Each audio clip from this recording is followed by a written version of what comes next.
আজকের ভিডিওতে আপনারা জানতে পারবেন 2025 সালে কোন সেলিব্রিটি সেরা। হ্যাঁ, আমাদের দেশে টিকটকারদের সবসময় একজনের সাথে আরেকজনের কন্ট্রোভার্সি লেগেই থাকে। যেমন রিসেন্ট সময়ে ওমরন ফায়ার এবং অপু ভাইয়ের মধ্যে একটি ঝামেলা চলতেছে। যে সময় তোমাদের আব্বু ওমরের জন্ম হয় নাই ওই সময় আমরা টিকটক চালানো শুরু করছি, ঠিক আছে? এখন কুকুর দেখলে মনে হয় এরা দেখতে প্রাণী হইলো, ব্যবহার কিছু মানুষের চেয়ে অনেক ভালো। যাই হোক, আজকের ভিডিওতে আমরা তাদের বিভিন্ন প্ল্যাটফর্মের ফলোয়ার্স, লাইক এবং বিভিন্ন দিক বিবেচনা করে দেখার চেষ্টা করব কি আসলেই সেরা। তো চলুন আর কথা না বাড়িয়ে ভিডিও শুরু করা যাক। আমাদের লিস্টের 10 নম্বরে রয়েছে আশিক। জীবন সবার জন্য এক হয় না, বিশ্বাস না হলে আমাকেই দেখুন। সে বিভিন্ন ভয়েস ভিডিও মেক করে থাকে।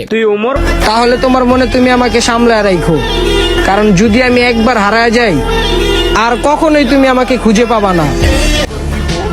2021 থেকে 22 সালে টিকটকে তার ভালো একটা ফ্যান বেস ছিল, কিন্তু ক্রমবর্ধমানে তার বেশ কয়েকটি টিকটক অ্যাকাউন্ট ব্যান হওয়ার কারণে বর্তমানে তার জনপ্রিয়তা আর আগের মতো নেই। বর্তমানে তার টিকটক অ্যাকাউন্টে 1,75,000 ফলোয়ার্স এবং 5.2 মিলিয়ন লাইক রয়েছে। তার টিকটক আইডিতে আহামরি ভিউজ না হলেও অনেকেই তাকে আগের মতোই সাপোর্ট করে যাচ্ছে। তারপর 9 নম্বরে রয়েছে রাহাত। আমার সোজা হিসাব, খারাপ সময় যাদের পাশে পাই না, বাকি সময় তাদের চাই না।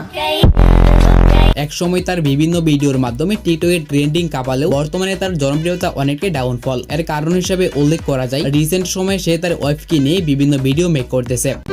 কইছেন এক মাসে আমি 1 মিলিয়ন করে দিমু, আমার উপরে টাচ নাই।